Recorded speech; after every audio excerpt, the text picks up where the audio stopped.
Hello, Spookaroos, and welcome to Spooky Times with Eric D. I am your Eric D. I do apologize for the little bit of time between episodes, and it's not that I was being lazy or that I didn't have anything prepared. In fact, I did have something else prepared, but, sometimes little things pop up, and, I'll put it like this. I've actually, believe it or not, put some time, energy, effort, and some thought into all of these episodes. And it's true that there are some episodes that I enjoy doing more than others, as it turns out. I always think whatever subject I pick is going to make a good episode, otherwise I wouldn't do it. But then sometimes when it comes time to actually do the episode, I just find that I've kind of lost enthusiasm for the topic, or, something else has gone wrong in the day and you just don't feel the same way, and you don't have all the vim and vigor that you had earlier when you were thinking about recording the episode, right? So I did extensive notes on a topic that I just could not bring myself to record, and I realized I'm just not that into this topic. So I just said, well, I don't want to do that. I'd rather give you guys a full-assed episode than a half-assed episode, even if it means being a little bit late. So that's what's happening here. So we got a brand new episode tonight, and I think you guys are really going to like this one. It's a ghost story, a good classic ghost story, and I think you guys are going to dig it. But before we get into it, let me remind you about the show's website. That is still spookyas.com or spookyasshit.com. They both take you to the same place, and that is the show's blog page, where you can listen to almost each and every episode that we ever did. And you can also find links to our social media, including Instagram, which is at spookyassshit. And you can find us on Facebook at facebook.com/spookytimes with Eric D. It's Eric with a C, by the way. And once you're there, you can also join the closed Facebook group, the Spookaroos. That's where we can talk about things in private without the weight of public judgment upon us, as we talk about the weird things that we like to talk about, like the weird things we're going to talk about starting right now. Tonight's story is The Haunting of Elke Sommer and Joe Hyams. And who are they? Well, they, in the 60s and 70s, I guess, were a Hollywood power couple, we might call them today. Elke Sommer was born in Germany in 1940. Not a great time to be living in Germany. Her father died when she was 14, and she had kind of a rough time growing up in a single-parent home in post-war Germany. She moved to the UK after college and worked as a nanny while perfecting her English there. She was spotted by a film director while on vacation in Italy, and she began appearing in Italian films in 1958. She quickly became a noted sex symbol and moved to Hollywood in the early 1960s. She's one of your, blonde bombshell types. She's very attractive, blonde lady, but kind of not all that distinctive. She's just, I don't know, I feel like Hollywood attractive blondes are kind of a dime a dozen. I like a little more character. Not picking on her or praising her, I'm just saying. It's kind of hard to describe her. She's just a beautiful blonde woman. She also became one of the more popular pinup girls of the time, and she even posed for several Playboy pictorials. Most notably September 1964 and December 1967, if you're really interested in finding those issues. Sommer became one of the top film actresses of the 60s, and she would go on to make 99 film and television appearances between the years 1959 and 2005, including leading roles in the films A Shot in the Dark, in which she starred opposite Peter Sellers, and Boy Did I Get the Wrong Number, co-starring Bob Hope, and The Wrecking Crew, starring Dean Martin and Sharon Tate. You might remember that movie because it was heavily featured in Quentin Tarantino's Once Upon a Time in Hollywood. That's the movie that Sharon is starring in and that she goes to see during the day where we kind of follow her around. In 1964, Elke married Hollywood columnist Joe Hyams. Hyams had been born in Cambridge, Massachusetts on June 6, 1923. While attending Harvard University, he enlisted in the United States Army in 1942.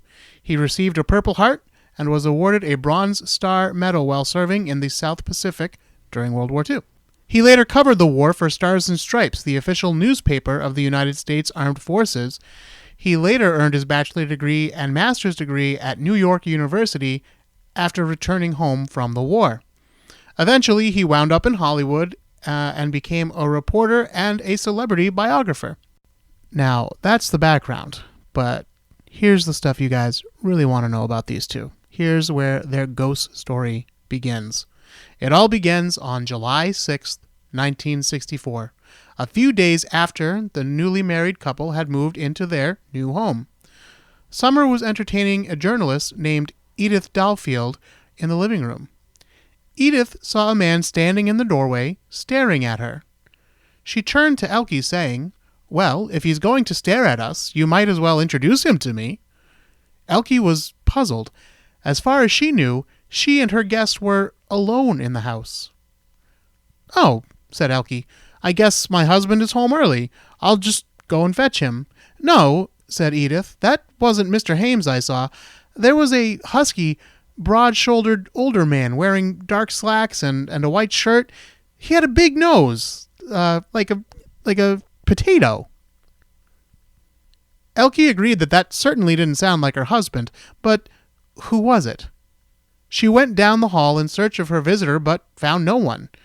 She returned to Edith, who continued to insist that the potato-nosed man had been staring at them just moments before, and then he turned and walked down the hall and out of sight. The two women decided to search the house together, but found no one. Elke was too polite to say so out loud, but she figured that Edith must have been seeing things and quickly put the incident out of her mind. Until Elke's mother was visiting from Germany, and she was put up in the guest room downstairs. While in a state of deep sleep one morning, she suddenly awoke with a start and saw a strange man standing over the bed, staring at her. As she sat up and began to scream, the stranger disappeared. When Elke and her husband Joe came to check on the older woman, she explained that she had just seen some kind of apparition. Joe rationalized that there must be some reasonable explanation for what she'd seen. It was at this point that Elke relayed the story of Edith's strange encounter just a week or so earlier.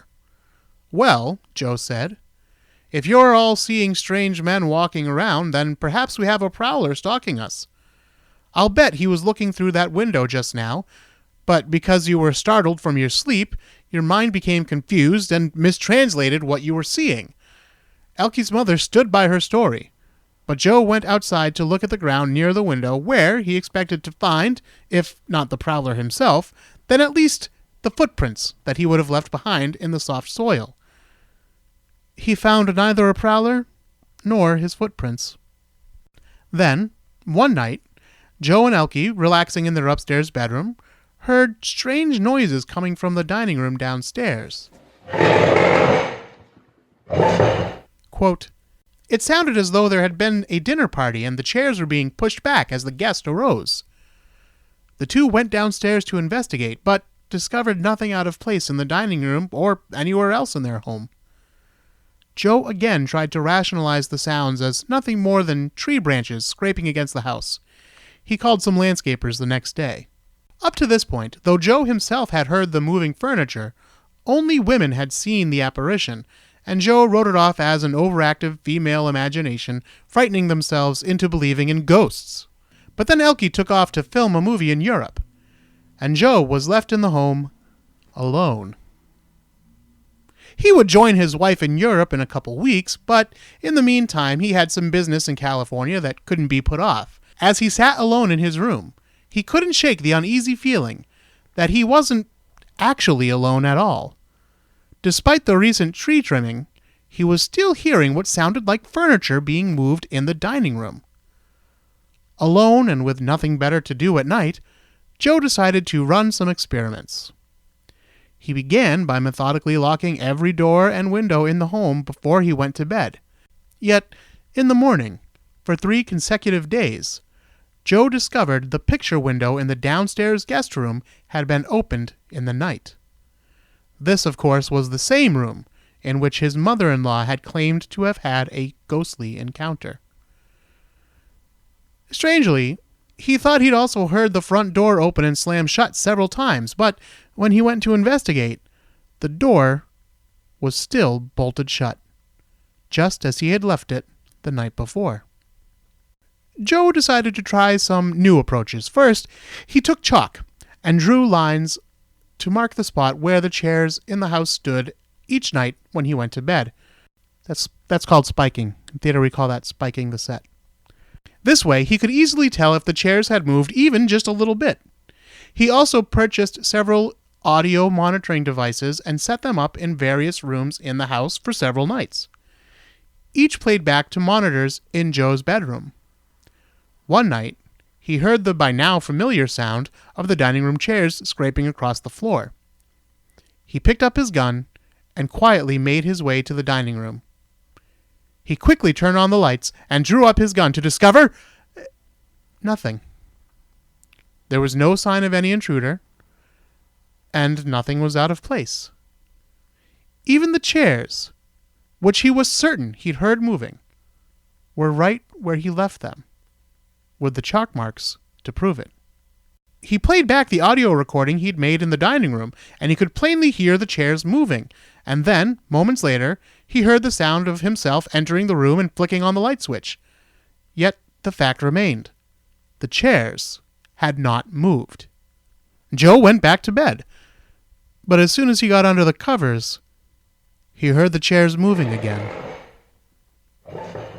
These events made Joe uncomfortable.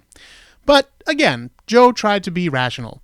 Maybe his wife and mother-in-law had spooked him more than he'd let on. Perhaps his own imagination was starting to run wild. Maybe it would help to have some distraction and some company. He asked a friend, a man named Gordon Muller, to come and stay at the house with him until he left for Europe. Joe did not tell his friend about the unusual experiences he'd been having, and the two men enjoyed their time together without any kind of incident. Joe asked Gordon if he would like to stay in the house while he was in Europe and help take care of the place. Joe's friend agreed to do so, but almost as soon as Joe had left for the airport, Gordon, who knew nothing of the alleged haunting, began to feel uneasy. As Joe checked into his hotel in Europe, he was informed that there was a telegram waiting for him. The message was from Gordon Muller. He was writing to inform Joe that he did not feel comfortable staying in his place after all. He couldn't explain it, Gordon said, but he just got a, quote, creepy feeling, being there alone, and each time he walked up into the dining room, the hairs on the back of his neck would stand up. He'd been sleeping downstairs in the guest bedroom, and despite having locked it the night before, the window was open in the morning, and he'd heard a strange sound all night. He'd moved upstairs to sleep in the master bedroom, but he still heard strange noises and he could not get any sleep. He apologized, but he would not be staying in that house a moment longer. Joe hired a security guard to check up on the place every couple of days while he and Elke were still in Europe. The guard reported that he would occasionally find doors and windows unlocked or even wide open, but there were never any signs of intruders or any indications that items had been stolen. The strangest occurrence happened at 2:30 in the morning, when the guard was doing a routine sweep around the house perimeter. Everything seemed as it should be, but then, all of a sudden, all the lights in the house turned on at once. The guard stood in stunned silence for a moment and then began to move towards the house to investigate. As he approached the front door, the lights all turned back off again. Upon returning from Europe, Elke and Joe continued to hear furniture moving, but it became so routine that neither one paid much attention to it in due time. The two small dogs the couple kept, however, were not always so cavalier about the often unseen presence in the home. They would bark at the doorway to the dining room and, quote, would frequently run to a particular spot in the dining room, then walk out of the room exactly as if they were following at someone's heels. Whatever the dogs may have been seeing, there were no further reports of the potato-nosed man until, in the summer of 1965, Joe and Elke decided to rent a house right on the beach for the summer. Joe hired a small staff to look after the Benedict Canyon house while he and Elke were away. A few times a week, Joe would return to the house to pick up the mail. On one of these return trips, the boy he'd hired to clean his pool stopped him and said, "Hey, is there anyone staying in the house while you guys are away?" Joe assured him that there was not, and the boy said, "Yeah, that's what I thought, but just the other day I was out here cleaning when I saw a man standing at the window in the dining room staring at me. He was a big guy, like 6 feet tall and kind of heavy built. I felt a little awkward, so I decided to go over there and try to make small talk with him. I walked up to the window and I said, 'Hey, do you know when Mr. Hyams is due back?' But before I even finished the sentence, the man just disappeared. I mean, it was like he just evaporated right before my eyes." Days later, a friend from England called to say he had some business to take care of in California, and he wondered if it would be okay if he stayed at Joe and Elke's place while they were away. Joe considered telling him about the haunting, but decided against it, thinking his friend would think he'd lost it. "Sure," said Joe. "You'll have the place all to yourself." The Englishman set himself up in the downstairs guest bedroom. As he prepared for bed on that first evening, he too began to feel that he was being watched. He took extra care to ensure that he'd locked all the doors and windows that night. As he was about to climb under the covers, he turned to the bedroom door and saw a large man standing there, staring at him in what he would later describe as a very menacing manner. When the ghost noticed the man looking at him, he again disappeared. The Englishman had seen enough. He repacked his bags and called Joe from a hotel, saying he would not be staying at the Benedict Canyon house after all. Now things are starting to get a little bit more serious. Mr. Hyams finally made an embarrassed plea to a psychiatrist friend from UCLA. And this friend then put him in touch with the American Society for Psychical Research, which we will call the Society from now on. This is the American version of something that had been around in England for a long time. They investigate claims of the paranormal, allegedly with scientific bents, and, look into all this kind of stuff. So they asked Elke and Joe to fill out some forms describing the kinds of phenomena that they and others had claimed to have witnessed in the home. Satisfied that their home may in fact be haunted, the society brought in several mediums to try and communicate with the spirits in their house. In an effort to avoid inadvertent telepathy or accidental suggestion from the homeowners, the society requested that Joe and Elke not be home while the mediums conducted their separate seances. A total of 5 seances were held in November of 1965. Douglas Johnson was the first medium to visit, and he said that the dining room was haunted by a heavy-set, mustachioed European. A music lover, he, quote, spent his past life giving of himself. Elke would later suggest that this could possibly be the spirit of her deceased father. Lottie von Strahl visited the same dining room and saw a man who, quote, was large, untidy, full of hate, and quite drunk. This spirit, she said, was not happy about the mediums coming to visit the house. A third medium, Michael Hughes, skipped the dining room altogether and focused instead on the pool. There he saw, quote, a blonde girl about 17 years old who died in Europe about 3 years ago of something in the lungs. This meant nothing to Joe when he was told of it, but Elke had a different reaction. She had known a girl whose death reflected that of this lost soul's.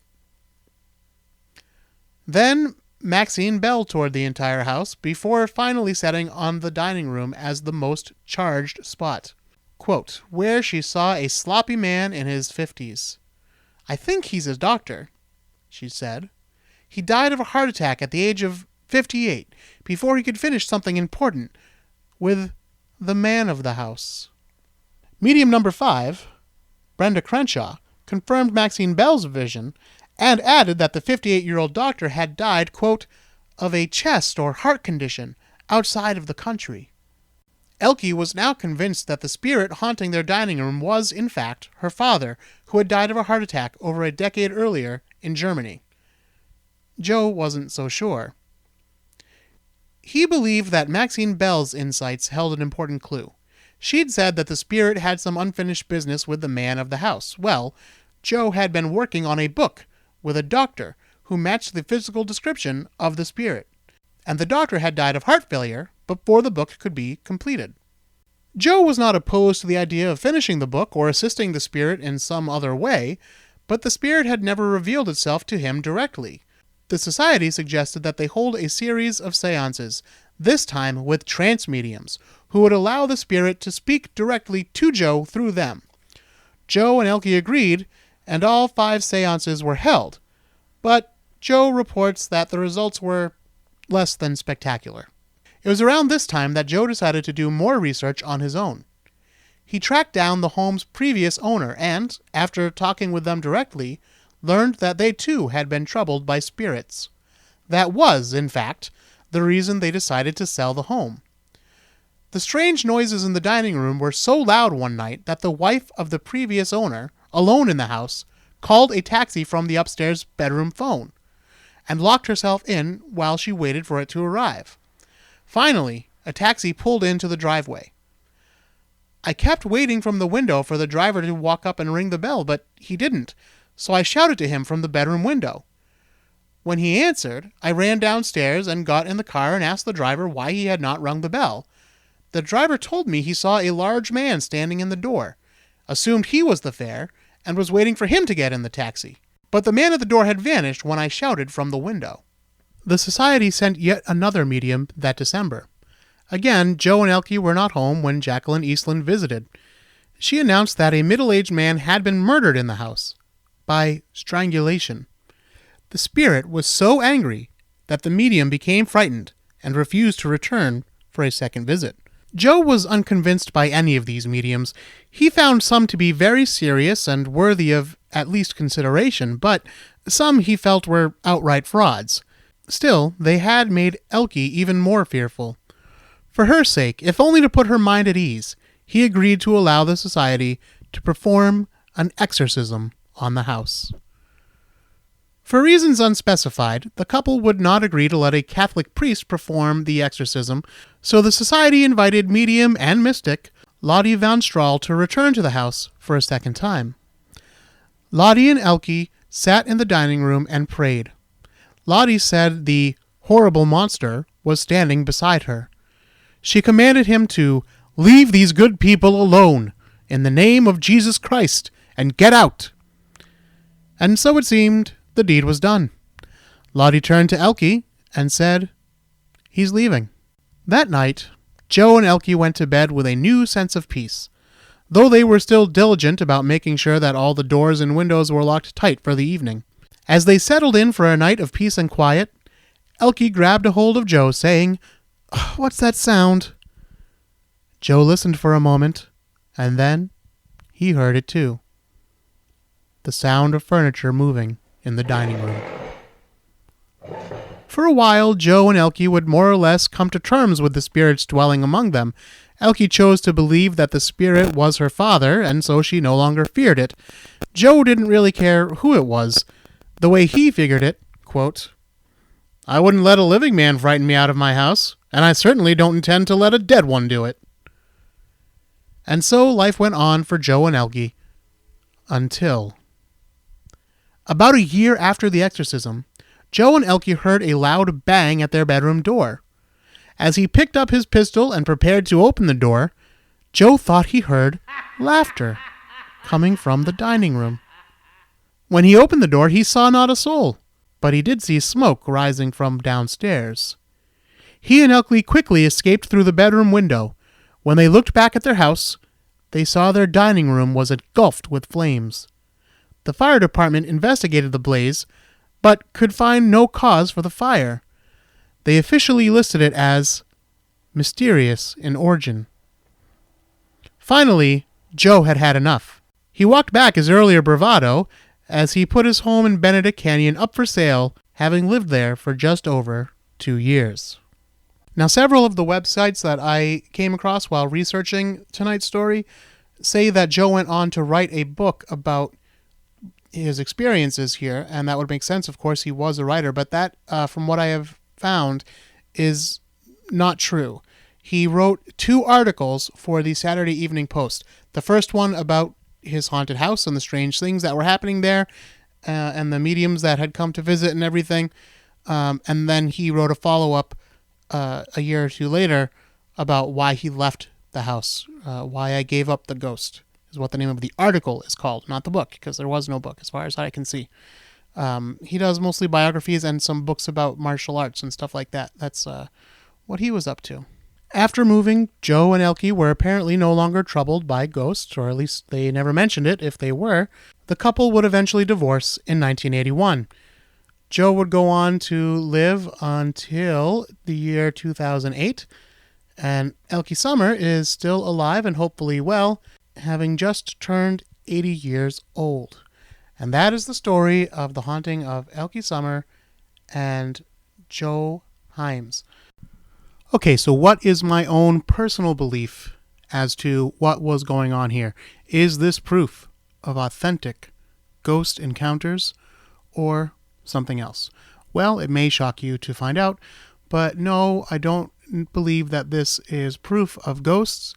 I think that this is more likely there were some strange and unusual noises, perhaps, in the house, and maybe people did think that they saw things, and then the man of the house happens to be a writer, and he goes on to write these articles for the Saturday Evening Post, which is where we get all of the information that we have about this haunting, pretty much. There's a couple other little things that were written about it at the time, but for the most part, it's these two articles where Joe himself is telling the story. So with that being the case, it's very easy to see how things might become exaggerated or, slightly misrepresented in some way. And of course, Joe gives himself the best line, which is the line about, well, I wouldn't let a living person scare me out of my house, so I'm not going to let a dead one. It's a good line, but it sounds like a movie script, So that's what I think. As for the mediums, I'm glad that Joe points out that he doesn't really believe in most of them. And I think that probably was true. I think that they probably did have these mediums come. And I think that Joe probably was rather unimpressed with them. They do seem to be saying the same kinds of things, with the exception of the one guy who started talking about the young blonde girl at the pool. And some people might say, well, this is proof that they are, seeing something. Or this could be an example of either hot or cold reading.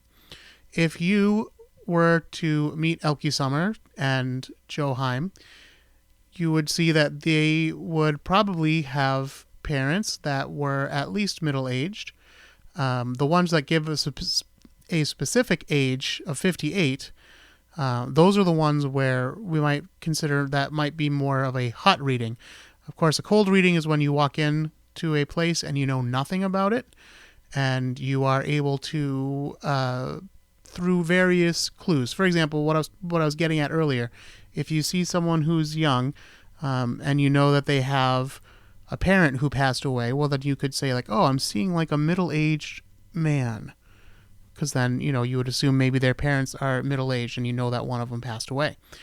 If you see someone who's older, you could still talk about people who had passed away because they're older. So, of course, they probably know someone who passed away. And if they're older, it may very well be, most likely, their parent. That's why I see so many TV psychics doing that kind of thing. Oh, I'm seeing an older person with an M or a J, which happen to be the most common initials for both male and female, by the way.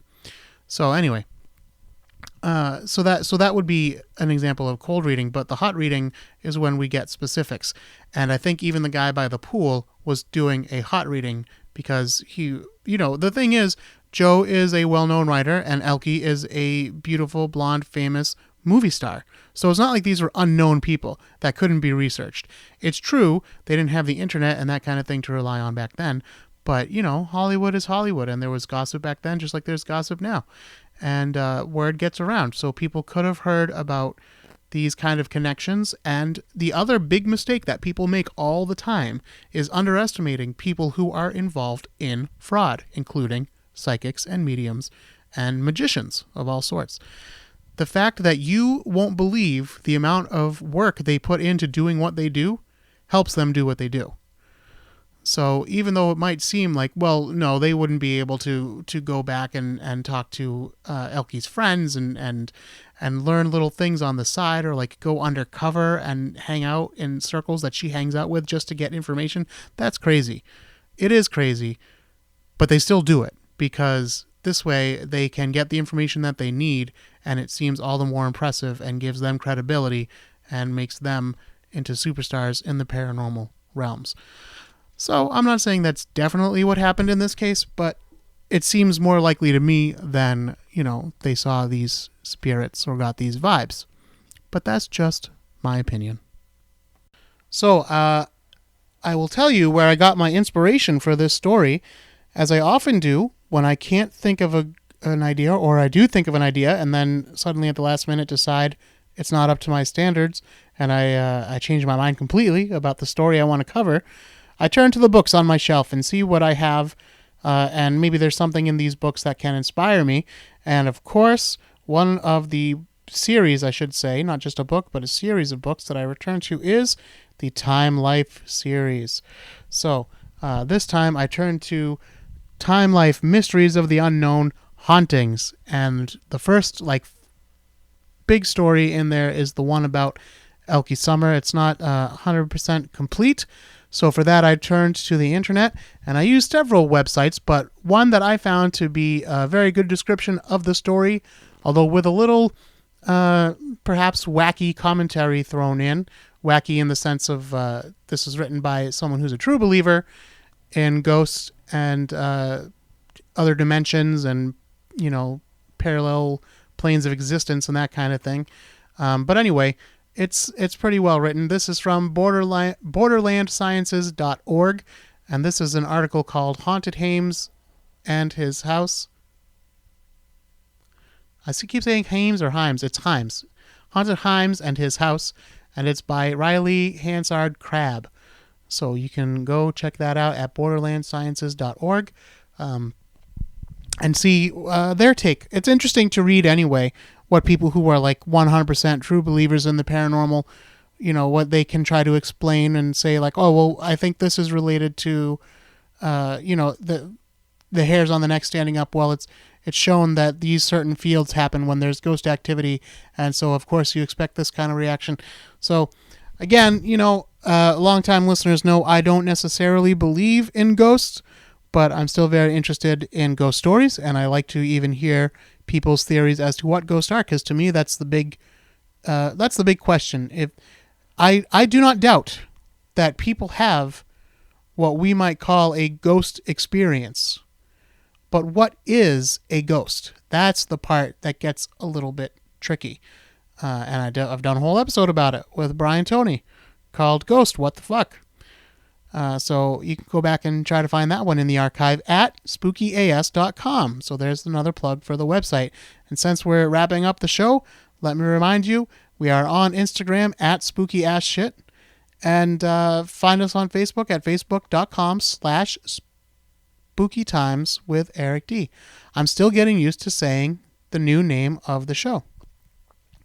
We are coming up on our 200th episode, and I do have something special planned for it, so I hope you guys will be around. But as part of the celebration for episode 199, I would like to do a little bit of a retrospective, a little bit of a look back, and I want you to be involved.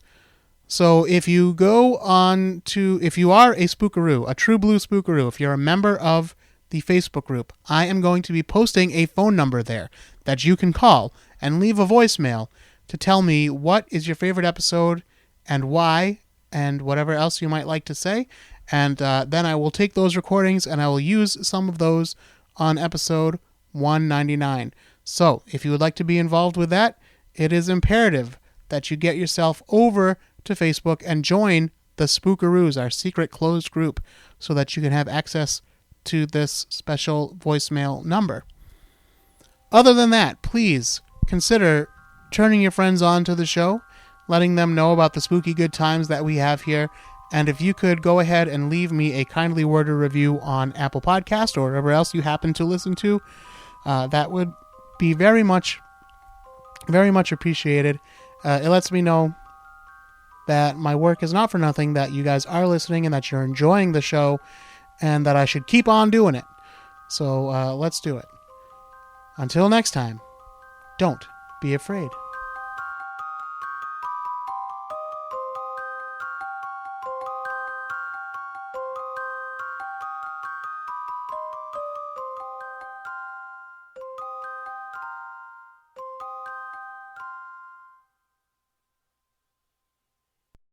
Spooky Times is a Witchfinder production.